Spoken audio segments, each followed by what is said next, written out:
每一块钱都是弘道老人基金会服务长辈的救命钱。想摆捐款箱募款，必须有主管机关核准。大概帮我签个名。好。结算完捐款金额，有摆捐款箱的店家签名见证，而箱子上的这行数字是主管机关核可的劝募字号，开头的前3码代表社福团体在哪一年申请。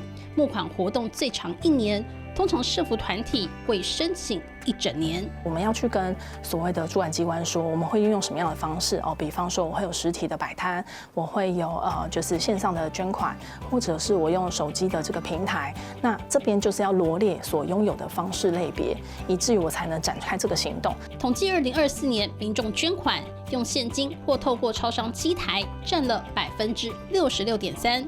线上刷卡、手机支付的占了19.7%，其中手机支付比4年前大幅成长了23%，显示民众捐款管道逐渐数位化。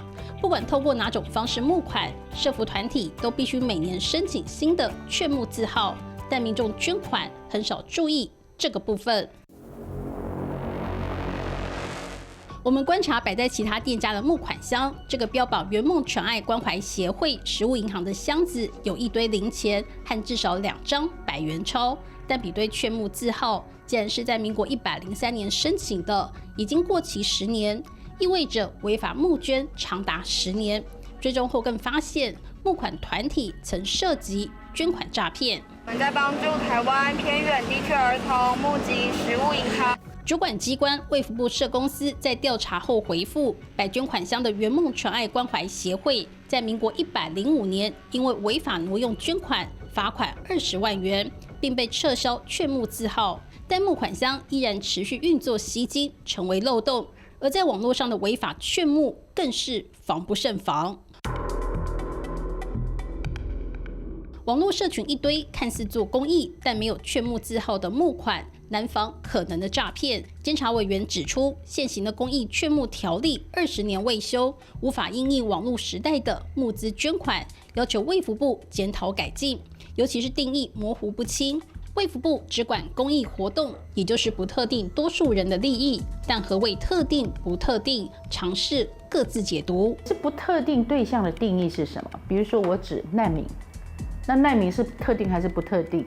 有很多人的解释就是说他是特定，可是他们认为你为难民募款就是不特定对象，所以你要被规范。公益劝募条例第2条规定，公益范围就是不特定多数人的利益，规范对象是非营利团体，但有许多针对特定目标进行的劝募，已属于群众募资，并没有事前监管的规范。如果有心人士利用漏洞发起募资，加上社群转传可怜故事，爱心越滚越大，却也难防上下其手。好，来帮助一个弟弟，好，协助募。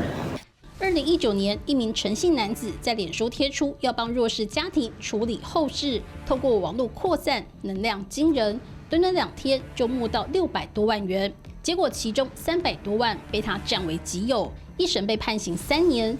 陈姓男子发起的捐款属于特定对象私益，只管不特定受赠对象的公益劝募条例规范不到。陈姓男子会吃官司，是因为被家属状告侵占，讲的是特定的团体或特定的活动，或是单一的个人，这个可能就属于私益、私人利益，那不受公益劝募团体的公益劝募条例的规范。私益的话就排除在外了，这就是一个漏洞。专家直指公益劝募条例的漏洞在于为可怜有需要的特定人士募款，现阶段无法可管，除非出现纠纷，走上民事诉讼，捐款人才会知道爱心被诈骗。对比国外，新加坡是任何人都可以发起募款，但必须取得慈善专门委员的申请许可。2018年更进一步规范网络劝募，公布网络慈善捐款准则，虽然不具强制力，但只要是有签署准则的群众募资平台，都必须尽到把关责任，确认捐款用途属实。台湾想补劝募条例的破网，专家建议先改掉基本定义，与其纠结受帮助的对象是谁，不如改成向社会大众募款就列管。只要向不特定人来募，那就规范起来，喊出来说捐款。不管它是私益或公益，只要你要向大家一喊，你就要去向主管机关申请许可嘛。现行的公益劝募条例跟不上时代变化，在主管机关完备公益劝募管理措施前，民众的自保之道就是认明劝募字号，别盲目投钱，让爱心不知去向。